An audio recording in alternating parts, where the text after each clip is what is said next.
السلام علیکم ورحمۃ اللہ وبرکاتہ۔ وعلیکم السلام ورحمۃ اللہ وبرکاتہ۔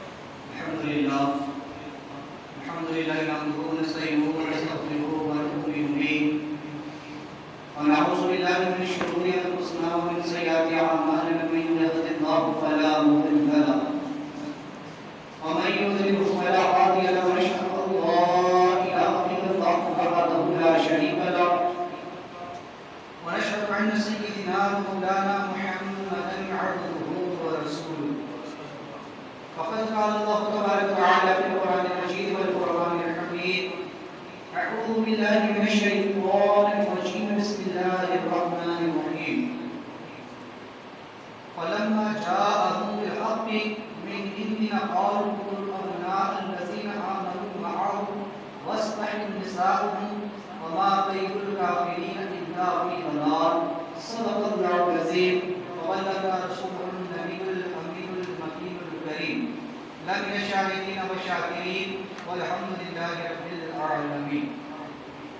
بعد توحید کے والوں شمع رسالت کی پروان غوث خواجہ کے چاہنے والوں مصطفیٰ جان احمد صلی اللہ تبارک و تعالی وسلم کے دیوان آئی آواز مختلف سے قبل ہمارا مل کر انتہائی خلوص و محبت کے ساتھ محمد مزرعہ کی جانب اور رات و رسول آقا نامدار مدینی کے تاجدار غریبوں کے ہم نسان جناب رحمت مجتبی محمد مصطفیٰ علیہ وسلم صلی اللہ تبارک و تعالی وسلم کی بارگاہ اقدس میں درود و سلام کرنا شکر اللہ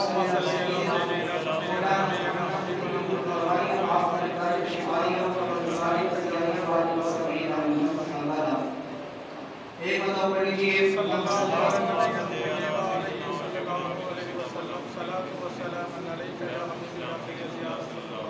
رسول برکت کے لیے بڑے اللہ صلی اللہ علیہ وسلم تعالی سیدنا محمد وتنال من الفوائد وصل خواتم الرسول صلى الله عليه وسلم بوجهه الكريم وعلى آله وأصحابه بكل لمحة ونفس بعدد كل معلوم الذي الله يا الله يا الله۔ حضرات سے قبل سیدنا موسیٰ نبی علیہ السلام کا ذکر شروع تھا اور اس میں ہم نے سنا کہ حضرت موسیٰ علیہ السلام کو جب اللہ تعالیٰ نے میدان میں فتح عطا فرمائی تو فرعون آپ کا دشمن ہو گیا اور اس نے اعلان جاری کر دیا کہ بنی اسرائیل پر جو عذاب پہلے کرتے تھے وہ پھر سے ان پر شروع کر دیا جائے، یعنی ان کے لڑکوں کو قتل کیا جائے اور ان کی لڑکیوں کو زندہ چھوڑ دیا جائے۔ لہٰذا جب ساری باتیں ہونے لگی تو اس کے سرداروں نے قوم کے اس سے کہا کہ اگر تم موسیٰ کو اسی طرح چھوڑ دے گا تو وہ زمین میں فتنہ و فساد برپا کریں گے۔ لہٰذا فرعون نے کہا کہ فلما جاءهم بالحق من عندنا قالوا اقتلوا أبناء الذين آمنوا معه، کہنے لگا کہ پھر جب موسیٰ لے کر آئے لوگوں کے پاس ہمارے یہاں سے انہوں نے کہا قتل کر ڈالا اور ان لوگوں کے بچوں کو ان کے معاو جو ان کے ساتھ ایمان لائے، وَاسْتَحْيُوا نِسَاءَهُمْ اور ان کی لڑکیوں کو زندہ چھوڑو، وَمَا كَيْدُ الْكَافِرِينَ إِلَّا فِي ضَلَالٍ اور نہیں ہے کافروں کا ہر مکر مگر برائے کاموں میں۔ تو لہٰذا اہل باطل کی ایک علامت یہ ہے کہ جب اہل حق کے مقابل ہار جاتے ہیں، ہر طرح سے ان کی شکست ہو جاتی ہے، تو وہ پھر اس طرح کی حد میں پر اتار آتے ہیں۔ پہلے تو وہ لوگ بہتان تراشیاں کرتے، سامنے والے کی شخصیت کو مجبور کرنے کی کوشش کرتے، جب اس سے بات نہیں بنتی تو پھر وہ تشدد پر اتر آتے، اور جب تشدد سے بھی بات نہ بنے تو آخری حرکہ یہ ہے کہ وہ قتل کیا۔ ہزار انبیاء علیہ السلام کی یہ تاریخ ہے، جب بھی انہوں نے لوگوں کو دعوت دی تو سب سے پہلا مرحلہ یہی آیا کہ انہیں لوگوں کے کام تشکیل کا نشانہ بننا، لوگوں نے پورا بلا کے مشہور کرنا، گالیاں دینا شروع کی، انبیاء علیہ السلام پر الزامات لگائے گئے۔ آپ سنیں گے آگے موسیٰ علیہ السلام کے ذکر میں بھی اور آگے آئے کہ آپ نے کیسے کیسے الزامات چھوٹے لگائے گئے۔ تو اہل حق کے مقابل جب اہل باطل ہوتے ہیں تو یہ ان کا شیوا ہوتا ہے۔ سب سے پہلا حربہ یہ ہوتا ہے کہ سامنے والے کی شخصیت کو مجبور کر دو، اس کے اوپر اتنے الزامات لگا دو کہ لوگ اس سے گھین کریں، اس سے دور بھاگیں۔ تو لہٰذا یہی ان کا طریقہ کار ہوتا ہے. جب دیکھتے ہیں کہ الزامات چھٹنے شروع ہو گئے اور ان کی شخصیت بے داغ ہونا ثابت ہو جاتی ہے تو پھر دوسرا حربہ یہ ہے کہ ان پر تشدد کرو، ان پر ظلم کرو، اور پھر جب وہ ظلم کو برداشت کرتے ہیں، سہنا شروع کر دیتے ہیں، پلٹ کر جواب نہیں دیتے، تب پھر یہ آخری حربہ استعمال کرتے ہیں کہ ان کو قتل نہیں کرو. سب سے سیدھا آخری کام یہ ہے کہ قتل نہ. حضرت ابراہیم علیہ السلام کا میں نے سے قبل بھی ذکر کیا تھا کہ آپ کے معاملے میں بھی سارے معاملات پیش ہیں. آخر میں انہوں نے کہا آگ اٹھا، ان کو جلا دو، ان کو قتل کر دو. یہی موسیٰ علیہ السلام کے بارے میں آپ علیہ السلام کے ساتھ بھی یہی معاملات پیش آئے. جب آپ علیہ السلام نے دین حق کی تبلیغ کی تو بجائے اس کے کہ آپ کی تبلیغ کو قبول کیا جاتا، آپ کی دعوت پر لبیک کہا جاتا، اہل باطل آپ کے خلاف اتر آئے. حضور علیہ السلام کے متعلق چیزوں کو یہ شروع ہوئی. حضور علیہ السلام پر بھیجا کے الزامات کرنے شروع ہوئے. یا موسیٰ علیہ السلام کو جادوگر کہا گیا کہ یہ تو بہت بڑے جادوگر ہے، الزام لگایا یہ جادوگر. حضور علیہ السلام پر الزام لگا کہ مجنون ہے معذور، یہ دیوانے ہے، پاگل ہے معذور. حضور کو مجنون کہا گیا. اللہ نے اس کی تردید فرمائی بھل کرے میں اس کو کہتے پہلے بات. تو آپ علیہ السلام کی اسرار سے ہوئی. جب مرحلہ آیا کہ اب ان سے کچھ بننا پڑا تو فرعون اور فرعونیوں نے یہ حتمی فیصلہ کر لیا کہ اب قانون یعنی کہ ان کے تو بچوں کو قتل کرنا ہی کرنا ہے، ان کے لڑکوں کو قتل کرو اور جو ہے تو ان کے لڑکیوں کو زندہ چھوڑو، ان پر ظلم و ستم. موسیٰ علیہ السلام پر بھی ظلم و ستم شروع ہو. موسیٰ علیہ السلام پر الزامات لگے اور بعد میں یہ ہوا کہ ان کے قتل کا منصوبہ.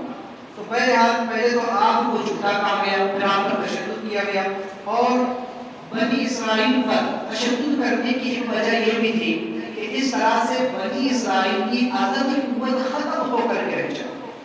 یعنی جب ان کی تعداد خود بخود ختم ہوگی، جب ان کی نسل بڑھے گی نہیں تو بغاوت کرنے والوں کی ہوگا ہی نہیں.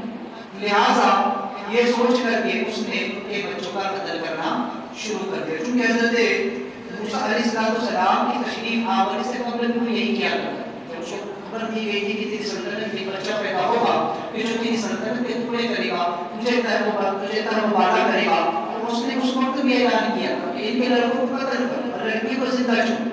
اب ہوا یوں کہ اس وقت بھی بنی اسرائیل کی تعداد کم ہونا شروع ہوئی. تو اسی کے لوگ طور پر فرعون کے پاس آئے، کہنے لگے بنی اسرائیل تیزی سے مر رہے، وبا الگ کہیں نہیں ہوئی، اس میں بڑے بھی مر رہے، بچوں کو تو قتل کروا رہا ہے اور بڑے وبا سے مر رہے. اگر یہی حال رہا اور ان کی تعداد ختم ہو گئی تو ہمیں غلام کہاں سے ملے گا؟ ہماری خدمتیں کون کرے گا؟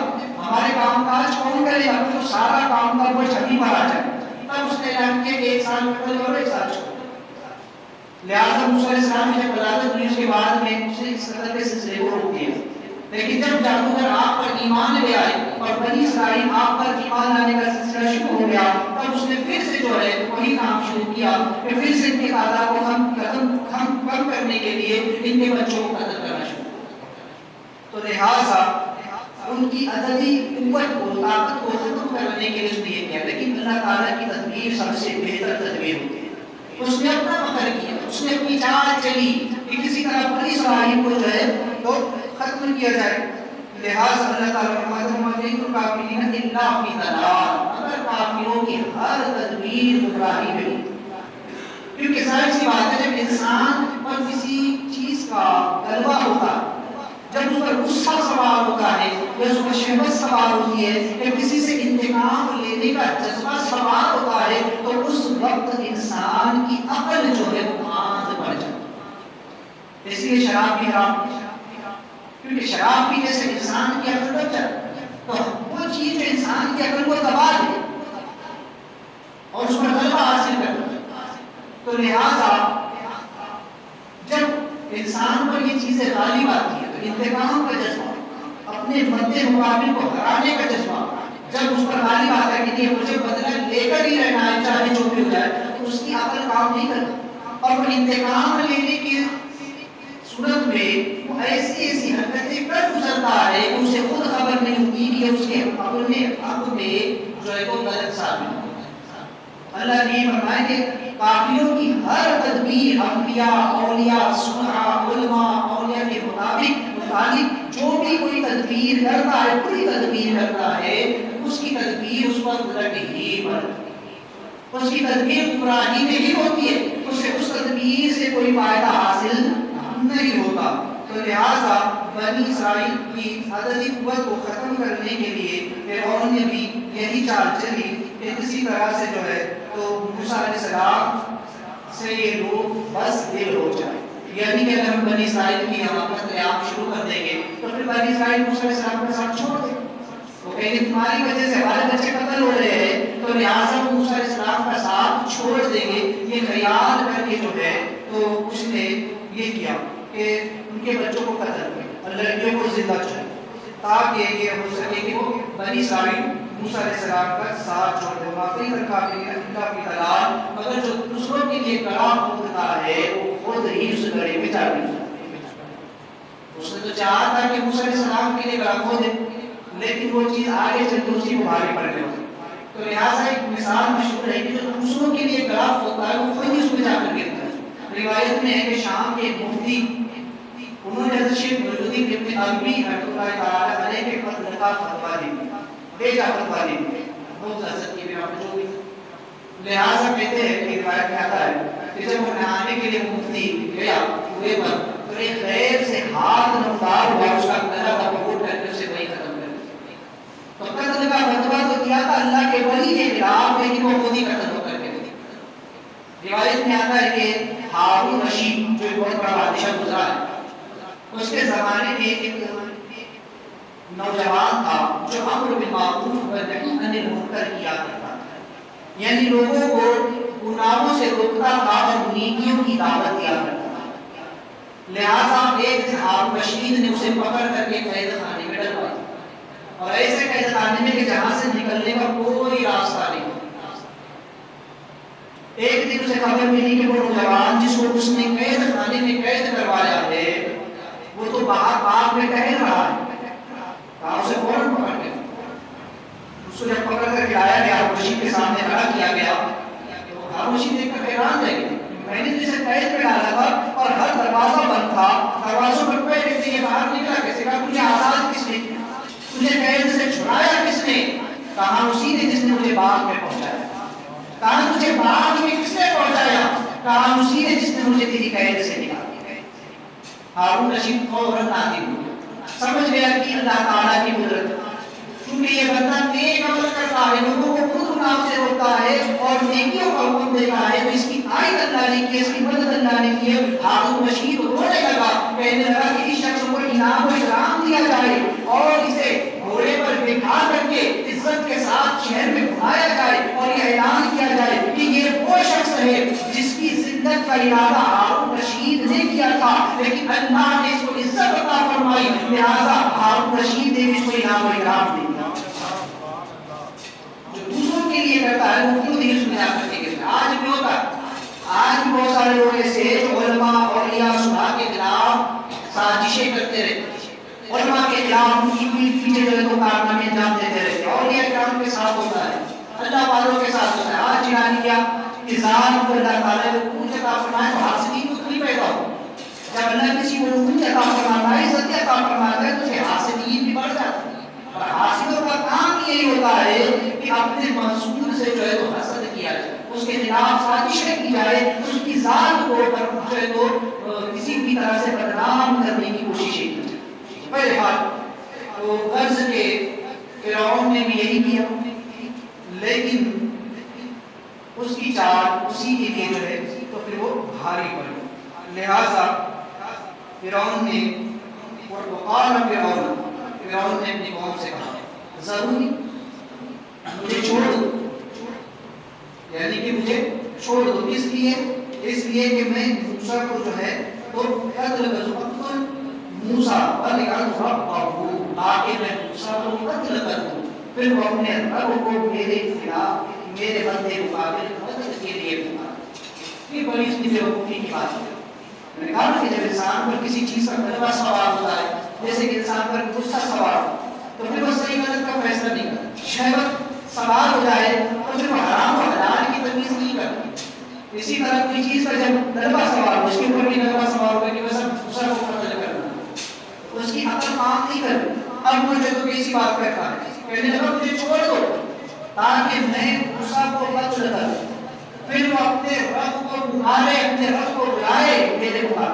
تاکہ پھر دیکھیں وہ کیسے اس کا رب خود سے موسیٰ کو بچاتا ہے معذ تو لہذا چونکہ موسیٰ علیہ السلام کو قتل کرنا اب چونکہ اس نے ٹھان لیا تو لہذا بات مصری فرماتے ہیں کہ چونکہ اس کی مشیروں نے اس کو روک رکھا تھا انہوں نے کہا تھا کہ اگر تم اس وقت موسیٰ کو قتل کر دے گا پہلے تو یہ طے نہیں ہے کہ یہی وہ بچہ ہے جو تیری سلطنت کو جو ہے تو برباد کرے گا اور بعض نے فرمایا کہ وہ اس لیے تاکہ اگر ابھی موسیٰ کو قتل کرے گا تو لوگ تیرے خلاف ہو جائیں اس لیے کہ موسیٰ اس وقت کچھ پر غالب آ چکا لوگ سمجھ جائیں گے کہ فرعون نے فرعون کو جب شکست ہو گئی فرعون ہار گیا اور جب اپنے مدد مقابل پر اس نے غلبہ نہیں پایا تو اس نے موسیٰ کو قتل کر لہٰذا اس طرح بھی بدنام اس طرح الزام کچھ ہی پر کیا ہے اور موسیٰ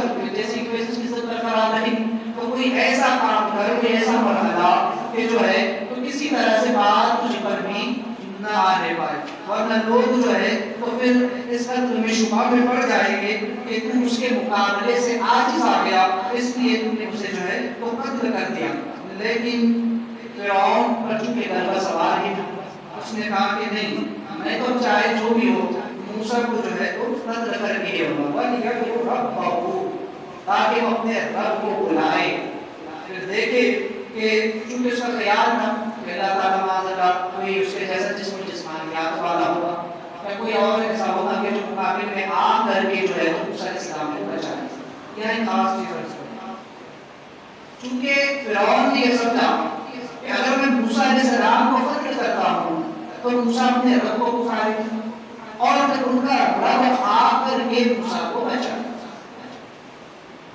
اب اس کی ذہنیت کا اندازہ لگا کہ وہ یہ دیکھنا چاہتا ہے کہ اللہ کیسے جو ہے وہ آ کر کے موسیٰ کی مدد کرے یا کس طرح اللہ کیسا ہوگا کیا ہوگا وہ سمجھ نہیں آئے گا کیسے مدد کرتا ہے یا وہ ہے تو کیسے ہے تو یہ تمام چیزیں چونکہ اس کے ذہن میں تھی اس لیے اس نے کہا کہ جب میں موسیٰ کو قتل کروں گا یا موسیٰ کے خلاف بھی کارروائی کروں تو اس کا رب آ کر کے اس کو کیسے بچاتا ہے تو میں دیکھا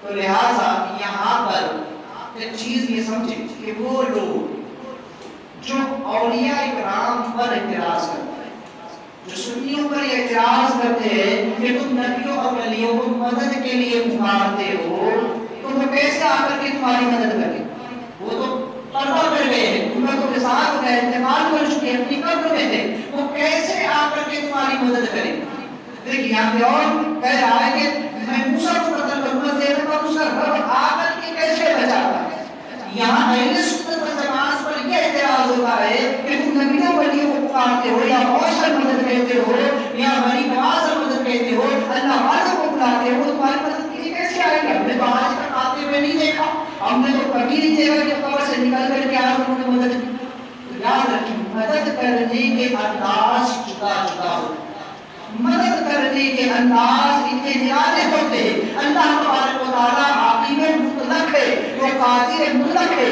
وہ جو چاہے وہ کر سکتا ہے وہ ایک حکم کل سے پوری کائنات کو مبادلہ کر سکتا ہے لیکن اس کا ایک طریقہ کار ہے اس کا ایک جو ہے تو نہج ہے ایک طریقہ ہے ایک منہاج ہے اور وہ یہ ہے کہ اللہ تعالیٰ مادیت کو مادیت سے ہی زیر کرواتا ہے یہ اس کا طریقہ کار ہے چونکہ دنیا یہ مادیت ہے اللہ تبارک و تعالیٰ سبب پیدا فرماتا ہے یہ دنیا عالم اسباب ہے اللہ تبارک و تعالیٰ کے سبب پیدا فرما کر اپنے بندوں کی مدد فرماتا ہے اللہ خود ہر چیز کو بچانے پر قادر مطلق ہے لیکن وہ لوگوں کو یہ بتانا چاہتا ہے کہ جب میں قادر مطلق ہوں لیکن پھر بھی میرا قانون ہے اور قانون یہ ہے کہ مادیت کو مادیت سے زیر دیتا ہوں جب ابراہیم نے کھانے کعبہ پر حملہ کیا تو اس کا گھر تھا اس نے خود اپنے گھر کی حفاظت فرمائی لیکن کس کے ذریعے سے فرمائی ابابیل کے ذریعے سے فرمائی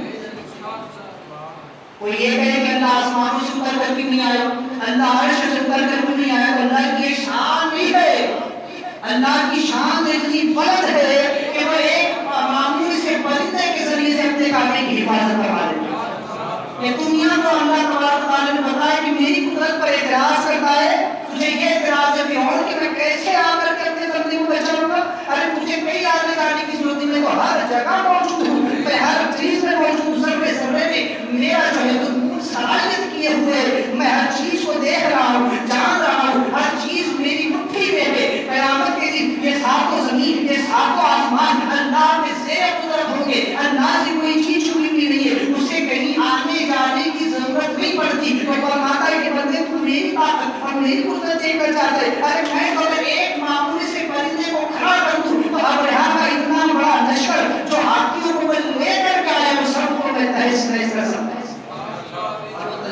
کیسا تھا؟ ابھی فرماتے تفسیروں میں آتا ہے کہ ابرہہ کا جو لشکر لاکھوں کی تعداد کا تھا اور بڑے بڑے ہاتھیوں پر وہ لوگ سوار ہو کر کے آئے تھے. اسی لیے اس کا نام سورہ فیل ہے. الم تر کیف فعل ربک باصحاب الفیل. کیا آپ نے نہ دیکھا کہ آپ کے رب نے ہاتھی والوں کا کیا حال کیا؟ ہاتھی چونکہ ایک مضبوط جانور تصور کیا جاتا ہے. ہاتھی ایک جو ہے تو بہت طاقتور جانور مانا جاتا ہے. اگر کسی پر اپنا پیر رکھ دے تو واقعی وقت اس کی جان چلی جائے. لہذا ایسے طاقتور ہاتھیوں پر بیٹھ کر کے ابرہہ آیا تھا کہ کانٹے کو ڈھا دے گا. اللہ اکبر. لیکن اللہ نے ایک چھوٹے سے پرندے کو بھیجا, ابابیل کو بھیجا, جس کی چونچ میں ایک کنکر تھا. جب وہ کنکر بھیجا تو وہ کنکر اس ہاتھی پر بیٹھے ہوئے شخص کی سر میں لگا اور اس کے پورے وجود کو چیرتا ہوا ہاتھی کے پیٹ سے نکل جاتا. اور اسی وقت وہ لوگ ایسے ہو جاتے گن سر کر کے قرآن نے کہا کہ وہ جو ہے پھر ایسے ہو جاتے کہ معاف سے کوئی پر جیسے کوئی وجود نہیں. اللہ نے بتایا کہ مجھے کہیں آنے جانے کی ضرورت نہیں ہے. میں تو جس سے چاہتا ہوں اپنے دین کا کام لے لیتا ہوں. میں جس سے چاہتا ہوں حفاظت کے کام لے لیتا ہوں. لہٰذا کہیں آنے جانے کی ضرورت نہیں ہے. تو سن لے یہ اللہ والے اگرچہ اپنی قبروں میں آرام فرمائے ہوتے ہیں لیکن اللہ تعالیٰ نے ان کو روحانی اختیارات عطا فرمائے ہیں اور روحانی طاقتیں عطا فرمائی ہے کہ اگرچہ اپنی قبر میں ہے ان کا چاہنے والا انہیں کہیں سے پکارے کہ رہتے قبر میں ہے کہ مدد وہیں سے فرماتے ہیں. اللہ کی سنت پر عمل فرماتے ہیں. اللہ تبارک و تعالیٰ کی جیسی قدرت ہے کہ مولا کریم اپنے جو ہے تو کہیں وہ آتا جاتا نہیں ہے. یہ اللہ والے آتے جاتے بھی ہیں لیکن وہ یہ بھی کرتے ہیں کہ رہتے وہی ہے. سرکار مجھے بعد حضرت بغداد میں بیٹھے ہوئے ہیں لیکن جب آپ کے حامیوں نے پکارا, آپ کے چاہنے والوں نے کشتی جب سمندر میں ڈوب رہی تھی پکارا, وہیں سے ہاتھ بڑھا کر کے کشتی کو سہارا دیا. اسی لیے فرماتے ہیں کہ میرا مرید مشرق میں ہو اور میں مغرب میں ہوں, اس کا سطر کھل جائے تو وہیں سے اس کی سطر پوشی. انہیں آنے جانے کی ضرورت نہیں پڑتی. میرے آقا یہی زمین پر کھڑے ہیں اور یہیں سے اشارہ کرتے ہیں تو سورج پلٹ کر گیا. چاند اور پورے ظالم کے اشاروں میں اتنی طاقت ہے کہ کائنات کے نظام کو بدل سکتے. میرے آقا کو سورج کے پاس جانے کی ضرورت نہیں پڑی, چاند کے پاس جانے کی ضرورت نہیں پڑی, بس یہیں سے اشارہ کیا اور کام ہو.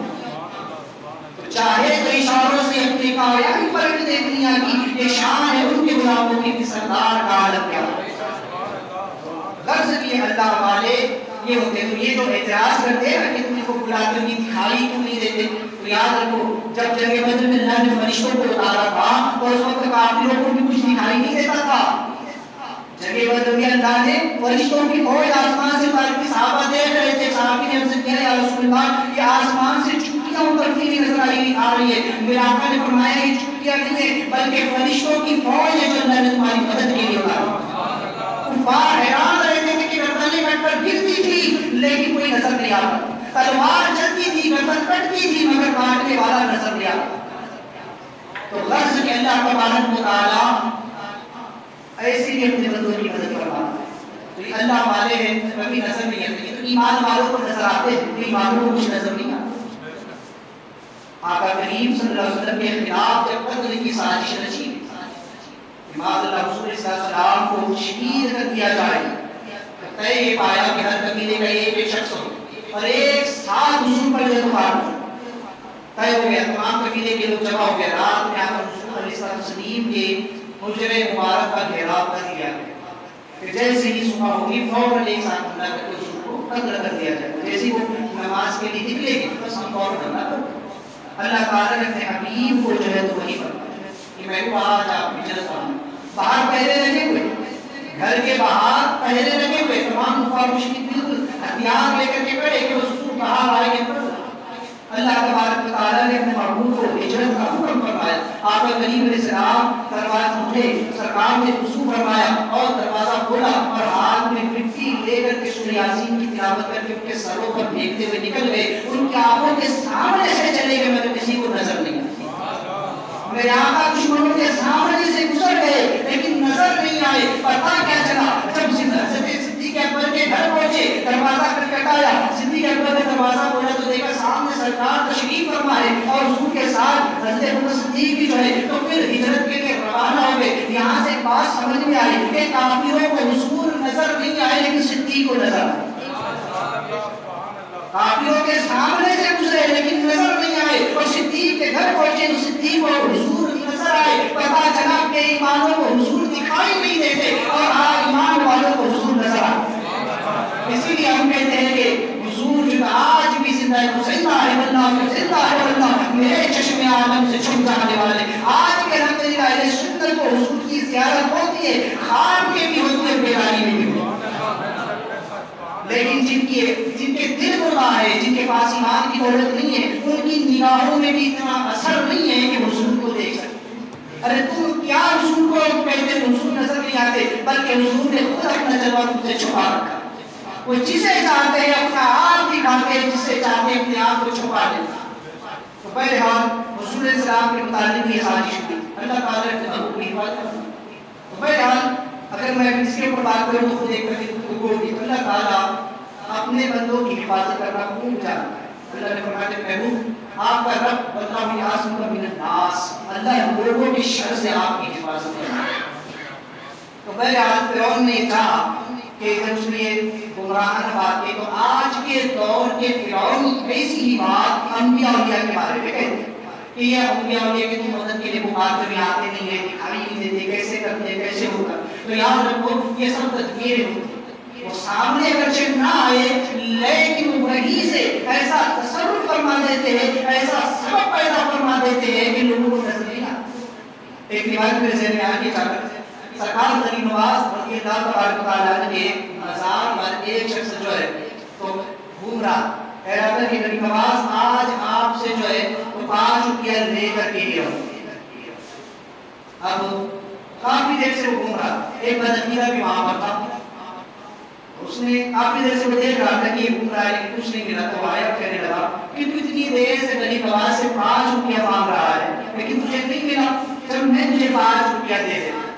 اس نے 5 روپیہ نکالا، اس کے ہاتھ میں رکھا، اس نے وہ روپیہ لیا اور غریب نواز کا شکر ادا کیا کہ شکر ہے آپ کا، آپ نے دلائے بھی تو ایسے سے جو آپ کا منکر، دلایا بھی تو ایسے سے جو آپ کا منکر ہے۔ تو گویا پتہ یہ چلا اللہ والے دلاتے ہیں، دلانا انہی کا ہوتا ہے۔ اسی لیے رسول نے فرمایا انما العاصم واللہ یؤتی، بے شک اللہ دیتا ہے اور میں تقسیم کرتا ہوں۔ اللہ والے جو بانٹتے ہیں، ہاتھ نظر نہیں آتے، یہ صرف ایک ذریعے ہوتے ہیں، وہ ذریعہ لگا دیتے ہیں۔ سیدھی سے ماتیت کی مثال میں آپ کو دوں تو وہ یہ ہے کہ آج اگر حکومت کوئی بل پاس کرتی ہے عوام کے حق میں کہ عوام کو اناج دیا جائے، بڑا چیز دی جائے، تو ڈائریکٹ آ کر کے آپ کو پردھان منتری نہیں دے گا، بلکہ اس کے لیے الگ الگ شعبے بنا دیے جاتے ہیں، وہاں جاؤ، وہاں جا کر کے اپنا جو ہے تو راشن کارڈ وغیرہ دکھاؤ، یہ کرو وہ کرو، اس طرح کی اسکیم کیا ہے اس کا جو ہے تو کارڈ بنا ہو جاتے ہیں، اس جگہ پر دکھاؤ تو وہ چیز مل جائے۔ تو اللہ تعالیٰ ہی دیتا ہے، اللہ والے دلاتے۔ تو بہرحال بات میں یہ کر رہا تھا کہ موسیٰ علیہ السلام کے خلاف جو ہے تو اس نے قتل کی سازش بنائی کہ موسیٰ کو جو ہے وہ قتل کر دیا جائے۔ انی اخاف، یہ اس نے 2 باتیں کہی، مجھے ڈر ہے، اپنی قوم کو کہنے لگا کہ مجھے چھوڑ دو، اب تک تم لوگوں نے مجھ کو روک رکھا کہ موسیٰ کو میں قتل نہ کروں، لیکن اب میں کہتا ہوں مجھ کو چھوڑ دو، مجھے موسیٰ کو قتل کرنا ہی ہوگا، کیونکہ مجھے ڈر ہے۔ انی اخاف، اس لیے کہ ایبدل دینکم یبدل دینکم، اس لیے کہ کہیں وہ تمہارا دین بدل نہ، کہیں وہ تمہارے عقائد و نظریات میں تبدیلی نہ لے آئے، کہیں وہ کوئی نیا دین رائج نہ کر دے۔ آج تم جو خداؤں کو پوج رہے ہو، جو میری بندگی کر رہے ہو، وہ تمہیں سے ہٹا کر کے ایک اللہ کی عبادت کی طرف لگا دے گا، لہذا جو ہے تو وہ تمہارے سب سے پہلے تو دین کو بدلے۔ اور دوسری چیز اس نے جو کہا ایوزیا فی الارض الفساد، کہ یہ کہ زمین میں فساد برپا کرتا، یعنی کہ اس کا کہنے کا مطلب یہ تھا کہ ابھی میری حکومت میں تم امن و سکون سے ہو، ابھی تمہیں ہر چیز، ہر عیش و آرام فراہم، اور اس وقت نہ اندرونی کوئی فتنہ ہے نہ کوئی بیرونی حملہ ہے، تم دونوں سے محفوظ ہو، اور میری حکومت میں ہر طرح کی آسائش ہے، بنی اسرائیل تمہارے غلام الگ سے ہے۔ لہٰذا اگر موسیٰ نے جو ہے موسیٰ کو چھوڑ دیا گیا تو پھر یہ فساد برپا کرے گا، اور وہ مغلوب الحال لوگ یعنی وہ بنی اسرائیل اگر اس کی طرف سے ہو گئے، اور اگر جب یہ قوم کا جذبہ بیدار ہو گیا اور اگر یہ تمہارے خلاف اٹھ کھڑے ہوئے تو پھر تمہارے خلاف ایک تحریک چلے گی، اور پھر جو ہے تو تمہیں جو ہے تو بحث کر دیا جائے۔ لہٰذا جب کوئی پس قوم پھر اٹھتی ہوتی ہے اور جب وہ اپنے حق مانگنے کے لیے آتی ہے تو پھر جو ہے تو اس پر قابو پانا آسان نہیں ہوگا۔ لہٰذا یہ دو کام ہوں گے کہ پہلا تمہارا دین بدل جائے گا اور دوسرا یہ کہ تمہارے ملک میں خانہ جنگی کا ماحول پیدا ہو جائے گا، جگہ جگہ فتنہ فساد برپا ہوگی، موسیٰ کا منہ ایک طرف ہوگا، ہمارا منہ ایک طرف ہوگا، ذرا ذرا سی بات کو لے کر جھگڑے شروع ہو جائے گا۔ تو پھر یہ جو ابھی امن کا ماحول ہے یہ ماحول ختم ہو جائے گا اور پھر فسادات کا ماحول جو ہے شروع ہو جائے گا، ملک میں خانہ جنگی شروع ہو جائے گی، فساد کا جو ہے مرحلہ شروع ہو جائے گا۔ ہر دور میں سیاسی اقتدار کچھ ایسا ہی کرتے ہیں، جب وہ ظلم و ستم کرتے ہیں اور کوئی بندہ ان کے خلاف اٹھ کر کے کھڑا ہوتا ہے، اس کے ظلم و جبر کے خلاف آواز بلند کرتا ہے، تو بجائے اس کے کہ وہ اس کی بات کو ترجیح دے، اپنی خامیوں کو دور کرے اور اپنے ظلم و ستم کو ختم کر کے وہاں پر جو ہے وہ قانون کی فرمان روائی کو جاری کرے، بجائے اس کے وہ اسی کے دشمن ہو جاتے ہیں۔ کون آواز اٹھا رہا، بھلا آواز اٹھا رہا، اسی کو پوچھو۔ آج ہی ہوتا ہے، آج بھی دیکھ لیا حکومت کے خلاف جس نے بھی جو آواز بلند کی اس کو دبا دیا جاتا ہے، یا اس کو خریدا جاتا ہے، پہلے اگر وہ خریدا نہ جائے تو پھر اس کو دبایا جاتا ہے، دبایا سے وہ نہ دبے تو پھر اس کو سیدھا قتل کر دیا جاتا ہے۔ کئی مثالیں، میں کسی کا نام نہیں لیتا ورنہ ایسے کئی مثالیں، اور خود ہماری نہیں بلکہ ان کے لوگ بھی پہلے حدود میں کچھ ایسے لوگ ہیں کہ جو سمجھتے ہیں کہ باقی کے غلط ہو رہا ہے اور جب اس کے خلاف آواز اٹھاتے ہیں تو انہیں بھی جو ہے ان چیزوں کا سامنا کرنا پڑتا ہے۔ تو بہرحال ہر دور میں لوگ اپنی سیاست بچانے، کیونکہ فرعون کو اپنی دراصل اپنا تخت بچانا، اسے اپنی سیاست بچانی، اسے اپنی خدائی کو بچانا تھا۔ پتا تھا کہ اگر موسیٰ کا دین غلبہ پا گیا تو میری خدائی تو چلی جائے گی، میرا تخت تو تاج چلا جائے گا۔ آج لوگ مجھ کو پوچھ رہے ہیں، مجھ کو سجدے کر رہے ہیں، مجھ کو اپنا معبود الہ سمجھ رہے ہیں، لیکن اگر موسیٰ کا دین رواج پا گیا تو پھر میری خدائی کو کوئی مجھ کو سجدہ نہ کرے گا، کوئی میرے آگے آ کر نہ جھکے گا، میرے حکم کی تعمیر نہ کرے گا، میری سلطنت چلی جائے گی، میری بادشاہت چلی جائے گی۔ تو در حقیقت اسے اپنی سلطنت بچانی تھی، لیکن شاکرانہ ذہن دیکھو کہ وہ کون سے یہ کہہ رہا ہے کہ دیکھو وہ تمہارا دین بدل دے گا، وہ جو ہے تو تمہارے ملک میں فساد برپا کر دے گا، اس لیے مجھے چھوڑ دو تاکہ میں اسے قتل کروں۔ حالانکہ ڈر تو ادھر بھی دل میں تھا ہی کہ اگر موسیٰ نے اپنا آسا ڈال دیا تو کہیں پھر میرا جو ہے تو کام بھی تمام نہ ہو جائے۔ لیکن بہرحال یہ اہل حکومت کی ہمیشہ اہل باطل کی ہمیشہ سے یہ سازش ہوا کرتی ہے، دراصل اپنی سیاست کو اور اپنی کرسی کو بچانے کے لیے عام لوگوں کا بلیدار دیا، عام لوگوں کو جو چاہ دیتے۔ تو لہٰذا یہی فرعون نے بھی کیا تھا اور یہی آج کے دور کے منافقین اور آج کے دور کے سیاستدان بھی ایسے ہی کرتے ہیں۔ تو لہٰذا موسیٰ علیہ السلام کے خلاف جب اس نے یہ اعلان جاری کر دیا تو موسیٰ علیہ السلام کو اس کی خبر ہوئی، تو موسیٰ علیہ السلام کو قال موسیٰ، جب موسیٰ علیہ السلام کو اس کی باتوں کا علم ہوا تو آپ نے فرمایا انی میں پناہ لیتا ہوں یہ ربی و رب ہوگی، اپنے اور تمہارے رب ہوگی، یعنی کہ میں اللہ تعالیٰ کی جو ہے تو پناہ لیتا ہوں۔ اور آپ نے فرمایا کہ اللہ تبارک و تعالیٰ جو ہے یہ سب سے بہتر پناہ دینے والا ہے، من کل متکبر لا یؤمن بیوم الحساب، ہر اس شخص کے شر سے کہ جو سرکش متکبر اور آخرت کے دن پر یوم حساب کے دن پر جو ایمان نہیں رکھتا۔ تو یہاں آپ نے اس کا نام نہیں، آپ نے یہاں فرعون کا نام نہیں لیا، دوسری جگہ پر دوسرے مقامات پر آپ نے اس کا نام لے لیا ہے، لیکن یہاں پر آپ نے ایک مطلق بات کرنی کہ میں ہر سرکش، ہر متکبر، ہر ظالم کے شر سے اور ہر اس انسان کے شر سے کہ جو قیامت کے دن پر یوم حساب پر ایمان نہیں رکھتا، میں اس سے اللہ تعالیٰ کی پناہ چاہتا ہوں، میں اللہ کے امان میں جاتا ہوں، میں اللہ تبارک و تعالیٰ ہی سے مدد چاہتا ہوں۔ چونکہ اس وقت موسیٰ علیہ السلام گھبرائے، اگر کسی انسان کو پتہ چلے کہ حکومت نے اس کے خلاف جو ہے تو وارنٹ جاری کر دیا ہے، اس کے قتل کا حکم دے دیا گیا ہے، انسان کو ایک گھبراہٹ شروع ہو جاتی ہے، وہ تدبیریں کرتا ہے۔ بعد میں جو آج اگر پولیس سے کسی کے خلاف وارنٹ نکل جائے تو لوگ گھروں سے بھاگنا شروع کر دیتے ہیں کہ کہیں پکڑ پکڑنے کے لیے نہ جائے، ایک گاؤں دو گاؤں ادھر ادھر بھاگنا شروع کر دیں۔ موسیٰ علیہ السلام کہیں بھاگے نہیں، بلکہ آپ نے اللہ تبارک و تعالیٰ کی قدرت پر یقین، آپ نے اتنا عامل تھا کہ آپ نے کہا کہ میں اپنے رب کی بنا لیتا، اور بنی اسرائیل کو اپنے عمل سے آپ نے توکل اللہ کی دعوت دی۔ اگر تمہارے سامنے کے ایسے حالات آ جائے تو کبھی بھاگنا مت، گھبرانا مت۔ اگر میدان جہاد میں بھی اترنا پڑے، دشمن کی تعداد زیادہ بھی ہو جائے تو گھبرانا نہیں، الٹے پاؤں ہو کر کے مت بھاگنا، بلکہ جم جانا۔ جب تم جم جاؤ گے تو اللہ تعالیٰ بھی پھر مدد کرے گا۔ جو لوگ پلٹ کر بھاگتے ہیں وہ خود اپنا نقصان کرتے ہیں۔ جہاد میں اگر کوئی شخص پیٹ پھیر کر بھاگے تو اللہ تعالیٰ فرماتا ہے کہ وہ جو پیٹ پھیر کر کے بھاگا اس کا ٹھکانہ جہنم میں۔ میدان بدر میں 1000 ایک طرف ہے اور 313 صحابہ ایک طرف، لیکن پھر بھی صحابہ کرام کے قدموں میں جنبش نہیں آئی۔ صحابہ کرام کے قدم جو تو لڑکھڑائے نہیں، وہ ڈر کر بھاگے نہیں، حضور کو تنہا نہیں چھوڑا۔ آپ سنیں گے آگے کہ بنی اسرائیل ذرا ذرا بات پر موسیٰ علیہ السلام کو چھوڑ دیا کرتے، موسیٰ تم جاؤ تم دیکھو، لیکن صحابہ کرام کسی مرحلے میں حضور کو تنہا نہیں چھوڑتے۔ کہا پہلے ہم کٹ جائیں گے، پہلے ہم شہید ہو جائیں گے، لیکن حضور پر آج نہیں آنا۔ پھر اللہ تعالیٰ نے بھی ویسی مدد فرمائی۔ اللہ نے بدر کے میدان میں جو ہے فرشتوں کی فوج اٹھا، تو کبھی بھی جو ہے اہل باطل کے مقابلے میں اگر آ جاؤ تو پھر الٹے قدم مت بھاگو، پیٹ پھیر کر مت بھاگو، بلکہ اللہ پر قابل توکل رکھو کہ تم حق کی حمایت میں کھڑے، تم اہل حق کی حمایت، تم حق کی حمایت میں کھڑے ہو تو تمہاری مدد اللہ یقیناً فرمائے گا۔ اور اگر شہید بھی ہو جاؤ، قتل بھی ہو جاؤ تو اللہ کتنا بڑا مقام عطا فرمائے گا، شہادت کا مرتبہ ملے۔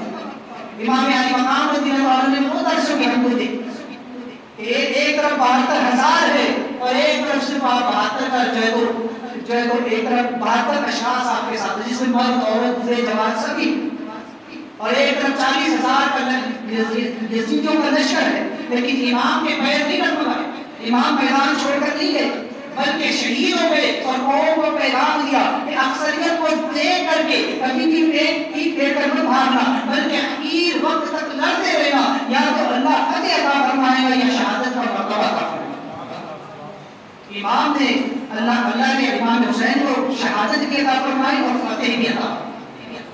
آج بھی نام آپ ہی کا تو بہرحال موسیٰ علیہ السلام بھاگے نہیں، ڈر کر میرے خلاف فرعون کے دربار سے اعلان ہو چکا ہے، فرعون نے جب وارنٹ جاری کر دیا کہ اب تو موسیٰ کو قتل کرنا ہی کرنا، آپ ڈر کر نہیں بھاگے، قوم کو چھوڑ کر نہیں بھاگے، بلکہ آپ نے کہا کہ میں اللہ کی پناہ لیتا ہر متکبر، سرکش اور اس انسان سے جو یوم آخرت پر، یوم حساب پر ایمان نہیں رکھتا۔ لہذا تکبر جو ہے یہ بہت بری چیز ہے، جو لوگ تکبر کرتے ہیں ان کا ٹھکانہ پھر جہنم ہے۔ اس لیے کہ یہ صرف اللہ تعالیٰ کی شان ہے کہ وہ متکبر ہے، یہ اللہ ہی کو زیب دیتا ہے کہ وہ تکبر فرمائے، کیونکہ رب تعالیٰ ہر چیز پر قادر مطلق ہے۔ انسان کسی ایک چیز پر بھی اپنی ذاتی قدرت نہیں رکھتا، انسان تو ایک چیونٹی تک بنا نہیں سکتا، اللہ تعالیٰ نے اس پوری کائنات کو جو پیدا کروایا ہے۔ انسان چیونٹی کے چلنے کو نہیں دیکھ سکتا، چیونٹی کی آواز تک سننے کی طاقت نہیں رکھتا، تکبر کس چیز کا؟ تو بنا مٹی سے ہے اور مٹی ہی میں جانا ہے، انسان کا وجود مٹی سے ہے اور اسے مٹی ہی میں جانا ہے، تکبر کس چیز کا؟ سر سے لے کے پیر تک پورا وجود جو ہے تو گندگی میں لبڑا ہوا ہے۔ میں سے پہلے بھی اس کی مثال دے چکا ہوں، انسان اگر کبھی اپنی آنکھوں کو صاف نہ کرے تو آنکھوں سے میل نکل آتا ہے، کان کو صاف نہ کرے کانوں سے میل نکل آئے، اگر منہ کو صاف نہ کرے تو منہ سے بدبو آئے، اگر کبھی ناک صاف نہ کرے تو اس میں سے رطوبت آئے، اس میں سے گندگی نکلے، اگر وہ نہ نہائے تو اس کے بدن سے پسینہ نکلتا ہے، اس میں بدبو ہوتی ہے، وہ پیشاب پیخانہ کرتا ہے، تو غرض کے اس کے جسم کے مسام سے جو ہے گندگی نکلتی ہے۔ پھر اس انسان کو غرور کس چیز کا ہے؟ کتنی نجاست اپنے بدن میں لے کر کے گھومتا ہے اور اوپر سے اپنے کو دکھاتا ہے کہ میں بہت پاک، میں بہت صاف ستھرا رہتا ہوں۔ ذرا سا بدن پر اگر کوئی داغ بھی لگ جائے تو اپنے کپڑے پر کوئی داغ برداشت نہیں کرتا، فوراً کپڑا بدل دو، کچھ لوگ ایسے متکبر ہوتے ہیں، انہیں جو ہے تو کپڑوں پر ذرا سا داغ بھی برداشت نہیں، میلا کپڑا کو پہننا گوارا نہیں کرتے، ایک دن کا کپڑا فوراً اتار دیتے، بغیر استری کا کپڑا پہننا گوارا نہیں کرتے۔ ہمارے اسلام میں تو پیون لگے ہوئے میلے کپڑے بھی پہنتے ہیں، لیکن آج تکبر کا عالم یہ ہے لوگوں کا کہ ہماری شان، ہمارا اسٹیٹس لوگوں کے سامنے ہے۔ ارے اپنا باطن کا بھی دیکھا، اندر کتنی گندگی بھری، اگر ظاہر کو بھی دیکھو تو اندرون میں انسان کے پیشاب پیخانہ اور نہ جانے کتنی قسم کی نجاست ہے، اس کا خون خود ناپاک ہے، تو وجود کے اندر تو اتنی ناپاکی رکھتا، باطن میں اگر دیکھا جائے اس کے جھاگ کر کے تو اس کے دل میں بغض، حسد، غرور، گھمنڈ، انا اور جو ہے تو نہ جانے کیسی کیسی جو تو خیالات اگر اس کے دیکھے جائے، افکار اس کی دیکھی جائے، کسی قدر سوچ نہیں سکتا۔ تو ظاہر اور باطن دونوں گناہوں میں اور گندگیوں میں نجاست میں انسان کا ذکر ہوا ہے۔ تکبر کس چیز کا ہے؟ عقل کس چیز کی ہے؟ انسان میں تو فنا ہوا ہے، صرف باقی رہنے والے ذات اللہ کی، اس لیے اللہ کو زیب دیتا ہے کہ وہ تکبر کرے، اسی لیے شان صرف اللہ کی ہے کہ وہ متکبر ہے، کیونکہ اللہ تعالیٰ ہر عیب سے پاک اور انسان عیبوں کا مجموعہ ہے۔ انسان میں عیب ہی عیب بھرے ہوئے ہیں، اس کے ظاہر میں بھی عیب ہے، اس کے باطن میں بھی عیب ہے، بہر عالم میں اس میں تفصیل نہیں کرتے۔ تو جو انسان خود مٹی ہو، اسے مٹی ہونا ہے، اس کا وجود مٹی سے، وجود ملنا مٹی میں ہے، اور یہ پورا عیب ہی عیب ہے، یہ کس بات کا تکبر؟ اور وہ ذات جو ہر عیب سے پاک ہے، جو سبحان ہے، پاک ہے ہر عیب سے، ہر گندگی سے، ہر برائی سے، ہر جھوٹ سے، ہر طرح کی نجاست سے، صرف اسی کو زیب دیتا ہے۔ تو تکبر کرنا یہ اللہ کی شان ہے، اور حدیث پاک میں آتا ہے کہ اللہ فرماتا ہے کہ تکبر میری چادر ہے، جو اس میں آنے کی کوشش کرے گا میں اسے برباد کروں۔ جو تکبر کرے گا، حدیث پاک میں آتا ہے جس کے سینے میں رائی کے دانہ برابر بھی تکبر ہوگا وہ جہنم کی آگ لے چلے گا۔ حضرت امام اعظم ابو حنیفہ امام ثابت رضی اللہ عنہ سوال کیا گیا کہ اس گناہ پر سلب ایمان کا زیادہ خطرہ، یعنی کون سا گناہ ایسا ہے کہ جس کے کرنے پر یہ خطرہ ہو کہ اس کا خاتمہ ایمان پر نہیں ہو؟ تو فرماتے ہیں کہ وہ تین چیزیں، پہلا ہے ایمان پر ترک شکر، یعنی کہ اگر انسان اپنے ایمان پر اللہ کا شکر ادا نہ کرے تو اندیشہ ہے کہ اس کا خاتمہ ہو، کیونکہ اللہ نے اس کو سب سے بڑی دولت ایمان کی عطا کی۔ پوری کائنات میں سب سے بڑی کوئی دولت ہے انسان کے پاس تو ایمان کی دولت ہے۔ ایمان سب سے اہم چیز ہے کہ یہ جان چلی جائے تو کوئی پرواہ نہیں، لیکن ایمان نہیں جانا چاہیے، کیونکہ آخرت کا سارا دار و مدار اسی کو، بلکہ قبر جو پہلی منزل ہے، سب سے پہلا سوال ہی جلد ایمان کے بارے، قبر کا تینوں سوال ہے ہی ایمان کے بارے میں، اور آخرت تو پھر دھری جو ہے تو ایمان کے ساتھ ساتھ عمل کے مان۔ تو ایمان اصل ہے۔ اللہ نے اچھا کسی نے عرضی نہیں کر دی تھی اللہ کو کہ اللہ تعالیٰ مجھ کو ایمان دے دنیا میں جب بھیجے، کسی نے نہیں کہا، کہ اللہ کا کرم، اللہ کا فضل ہے کہ اس نے کو مسلمان بنایا، اور مسلمان بنانے کے ساتھ ساتھ ان کو حضور کی امت میں پیدا ہوا، جن کی امت میں آنے کے لیے انبیاء و مرسلین دعائیں کرتے رہے، اپنے سجدوں میں دعائیں مانگتے رہے کہ مولا کریم ہمیں حضور کی امت میں پیدا ہوا۔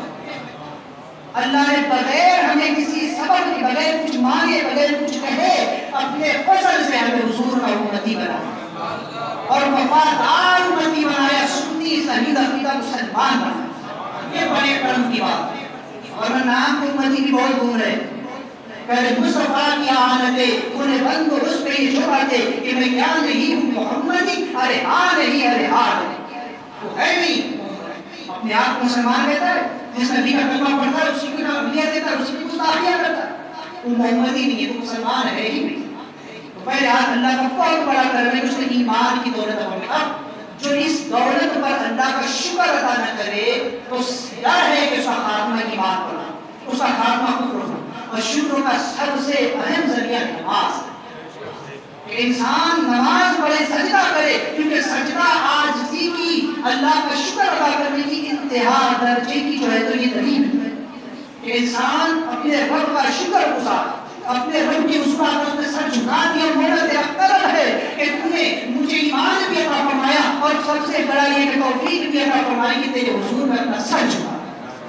یہ اللہ کی توفیق سے. تو نماز ایک سب سے بڑا شکرانہ. لیکن آج ہم اسی کو چھوڑ بیٹھے اور ڈر ہے کہ کہیں ایسا نہ ہو کہ خاتمہ ایمان کو. دوسری چیز ہے خوف خاتمہ کا ترک، یعنی انسان اپنی موت کو بلا بیٹھے، اپنے خاتمے کو بلا بیٹھے، تو اس پر بھی ڈر ہے کہ اس کا خاتمہ اس کو ضرور ہوگا. اس لیے حدیث پاک میں ہے کہ ہر روز موت کو کم سے کم 3 مرتبہ بھی تو یاد کرو. انسان اپنی موت کو یاد کرے، اسے مرنا ہے، اسے اس دنیا سے جانا ہے، کیونکہ جب موت کا خوف انسان کو ہوگا، موت کا ڈر ہوگا تو گناہوں سے بچے گا، نیکیاں کرے. لیکن آج ہمارے دلوں سے موت کا ڈر نکل چکا ہے. خوف خاتمہ ہمیں دیکھو، ہمیں یہ پرواہ ہی نہیں ہے کہ ہمارا خاتمہ ایمان پر ہوگا بھی کہ نہیں، کفر پر ہوگا. رات دن گناہوں میں ملوث، نیکیوں سے دور.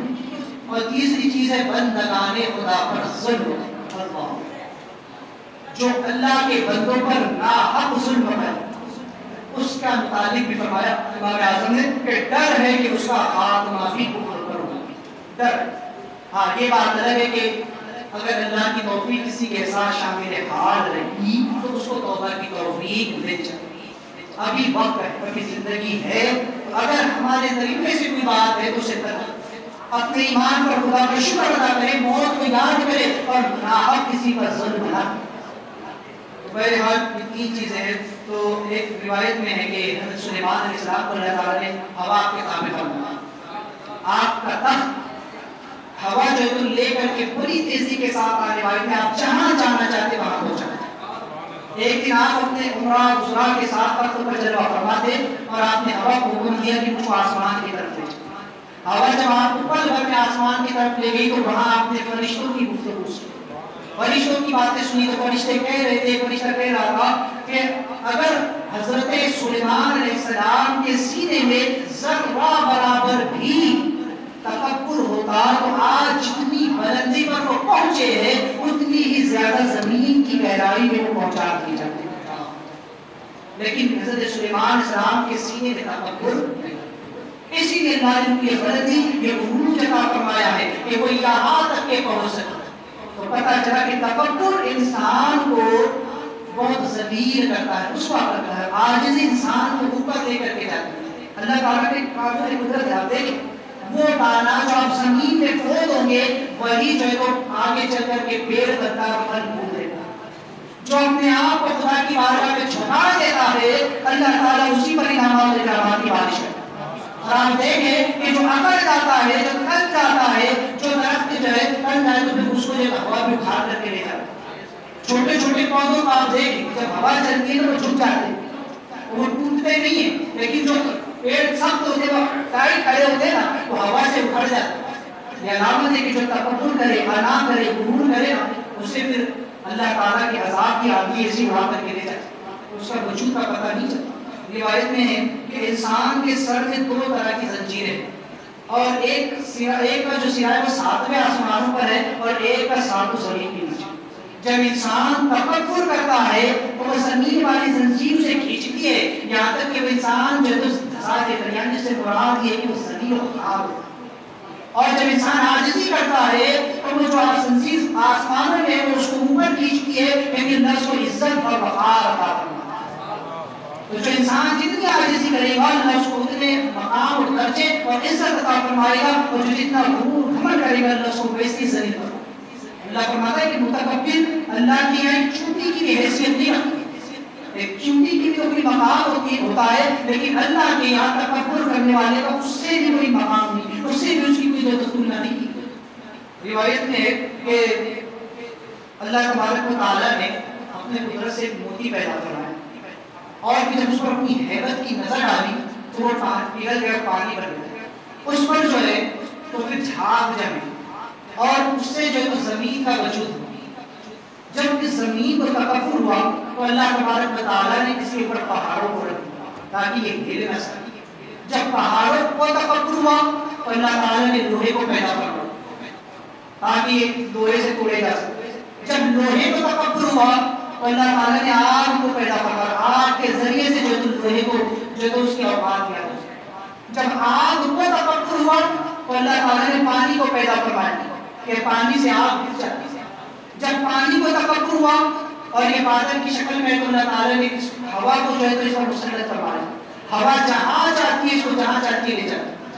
اور جب جو ہے تو ہوا کو بھی جو ہے تو تکبر ہوا اور ہوا بھی جو ہے تو تکبر اپنے آپ پر کرنے لگی تو اللہ تعالیٰ نے انسان کو پیدا فرمایا تاکہ وہ اس کو مسخر کر سکے. آج انسان ہوا پر بھی قابو پا چکا.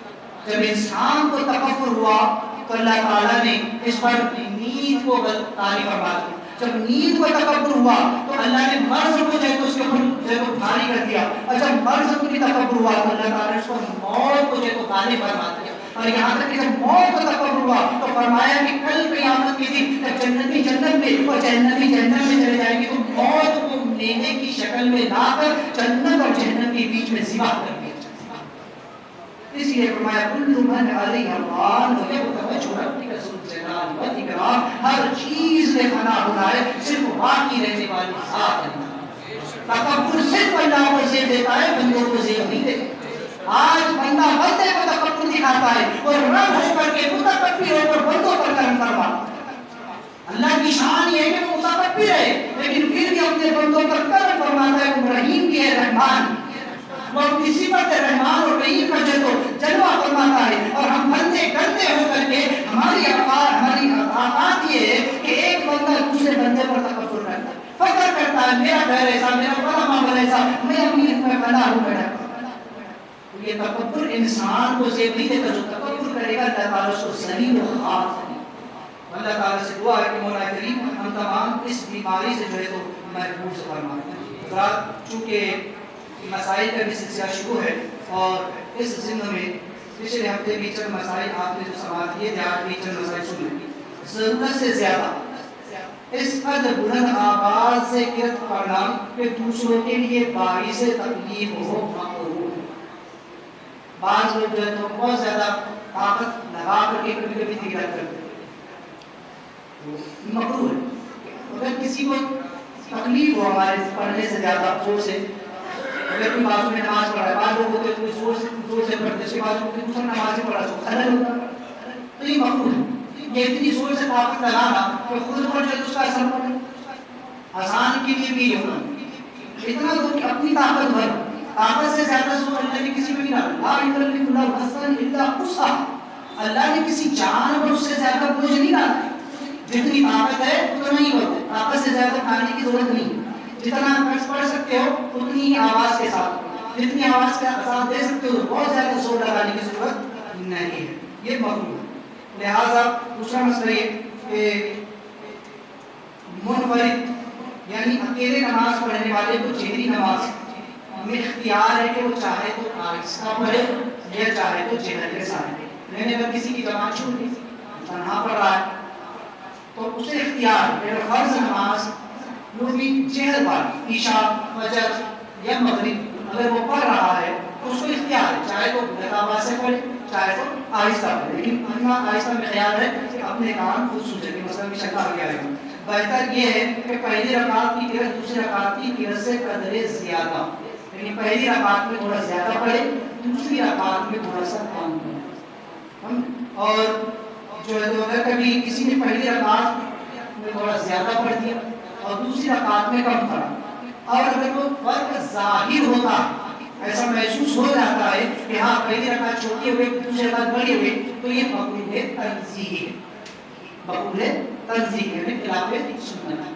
ان مسائل کو ذہن میں رکھے اور اللہ تعالیٰ سے دعا ہے ہمارے لیے تمام کو اس میں عمل کی توفیق عطا فرمائے. قرآن مجید کی غلطی اور مدرکہ صلی اللہ ربی من کل ذنب و اتوب الیہ.